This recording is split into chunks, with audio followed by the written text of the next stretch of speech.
¿De qué me gustaría charlar, analizar, pensar y reflexionar en la mañana de hoy? Bueno, un poco relacionado con el Mundial y con la inauguración que se dio hace algunos días, ¿no? El día sábado, el día domingo, perdón. Y la verdad, una inauguración que tuvo una gran cantidad de críticas respecto a los derechos humanos, ¿no? Que era lo que se iba a decir por parte de las autoridades de Qatar, porque previo a la llegada al Mundial hubo críticas que llovieron hacia la FIFA y críticas que también llovieron hacia la organización por el no respeto a los derechos humanos, entre otras cosas, la violación a los tratados por la igualdad y los derechos humanos, a la comunidad LGBT, a las mujeres y también a la construcción de los estadios hecho por los inmigrantes y la cantidad de personas que fallecieron o que tuvieron problemas laborales al momento de llegar a la construcción de los estadios.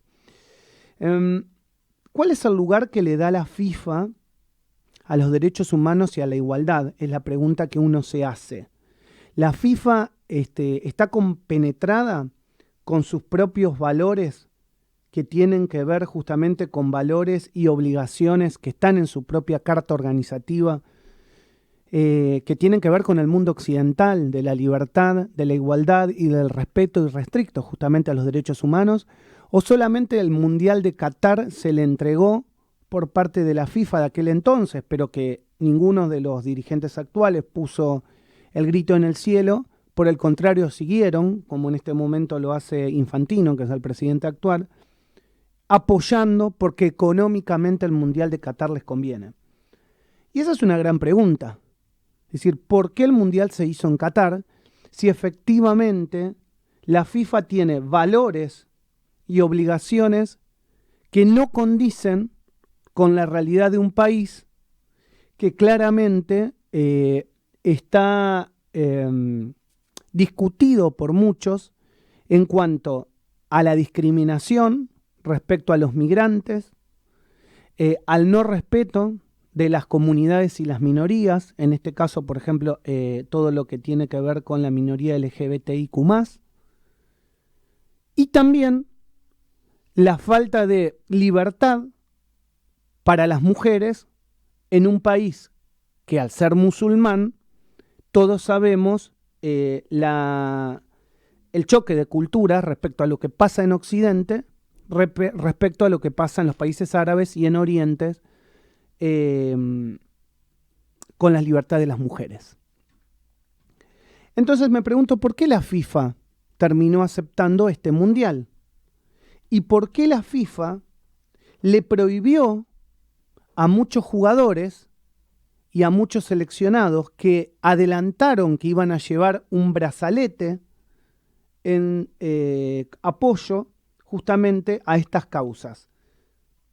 Ese brazalete, la FIFA dijo que aquellos que lo llevaran iban a ser sancionados, ¿sí? Un brazalete finalmente con una frase que terminó quedando como no discriminación. Algunos se animaron a llevarlo, pero no se dejó llevar el mensaje original que tenía que ver con la igualdad y la violación de los derechos humanos. Simplemente se puso no discriminación. Vamos a tratar a lo largo del programa de hoy de hablar de esto.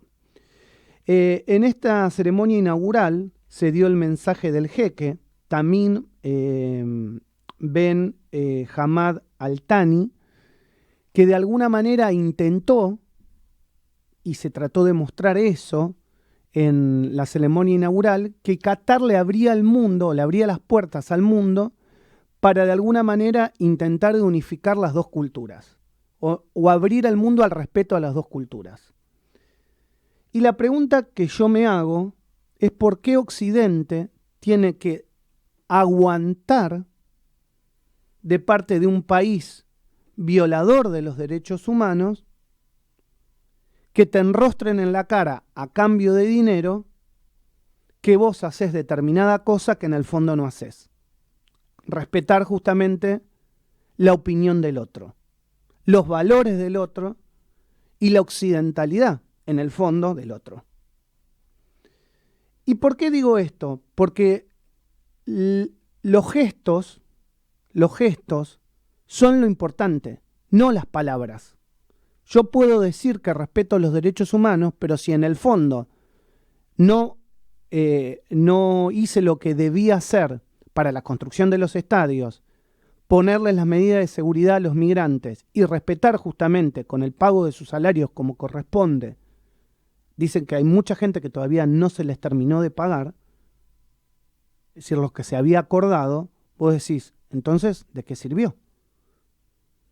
Si vos no podés, en un país que se dice que respeta la cultura del otro, llegar abrazado de tu pareja del mismo sexo a cualquiera de los estadios, si no respetás que el otro quiere tomar una cerveza o quiere tomar alcohol y le prohibís parte de su cultura, porque en realidad es lo que está haciendo Qatar, prohibirle a Occidente parte de su cultura, no se entiende entonces cómo una organización con bases occidentales les da el mundial.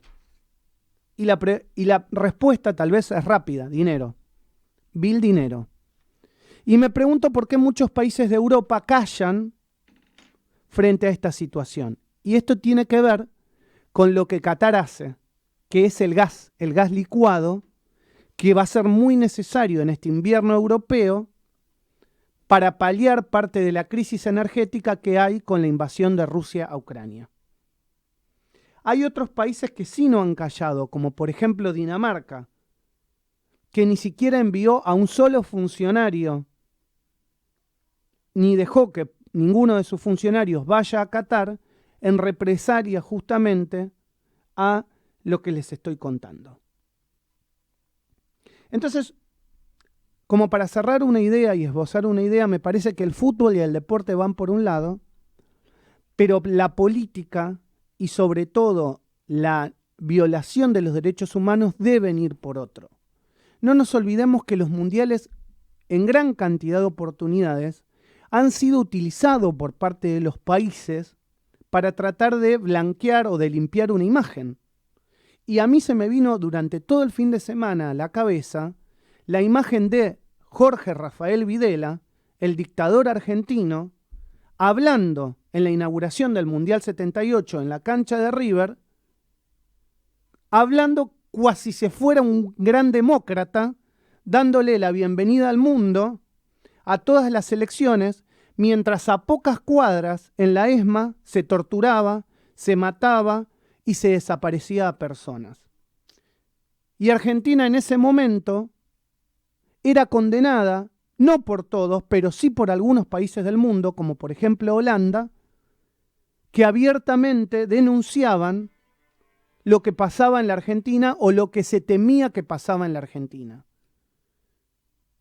Y esto es importante decirlo en un fin de semana, donde justamente falleció la cabeza de las madres de Plaza de Mayo, como Eve de Bonafini, señora que se le pueden criticar muchas cosas, pero que tuvo los ovarios suficientes para estar en la calle frente a esa dictadura nefasta que mataba, desaparecía y torturaba, y donde muchos, escondiendo a través de un gol y de una bandera, salían a las calles a decir «Vamos Argentina», mientras en el medio vivíamos la peor época en la que la Argentina tenga recuerdo. Entonces, por eso, denunciar, decir, hablar de lo que pasa en Qatar y no omitir, me parece muy, pero muy importante. No porque uno tenga que imponerle al otro, en este caso a Qatar, nuestros valores, sino por defender la libertad de poder asistir a hacer y de decir que no se vive con las libertades que se viven en los países occidentales. Que no se vive con la libertad con la que se vive en los países occidentales. Muchas veces se critica a las monarquías de la Edad Media y que tienen vestigios y rezagos en la propia Europa por la toma de decisiones, y acá estamos en presencia de un país donde por un emir, una persona, que es la Casa Real, decide absolutamente todo sobre la vida, los negocios de todos los que viven en ese país. Y claro está, es su forma de vida. Es la que ellos han construido a lo largo de los años. Pero lo bueno que tenemos en Occidente es que uno, para un lado o para otro, siempre puede criticar. Siempre puede decir con todas las letras, a través de la libertad de expresión que tenemos, lo que uno piensa. Y eso en nuestros países, en Qatar, no pasa. No pasa. Decirlo es importante. Que el mundo pueda decirlo es importante. No todos, lamentablemente, estamos en las mismas condiciones frente a un micrófono. Y Argentina en eso es un baluarte. Argentina en eso tiene una gran responsabilidad histórica de denunciar la violación de los derechos humanos. De este micrófono yo no me quería quedar callado, porque me parece que decirlo es parte de tener libertad de expresión y de decir, en Qatar hay ciertas dudas de que realmente los derechos humanos no se cumplen. Esto es El Arranque. El mundo se detuvo.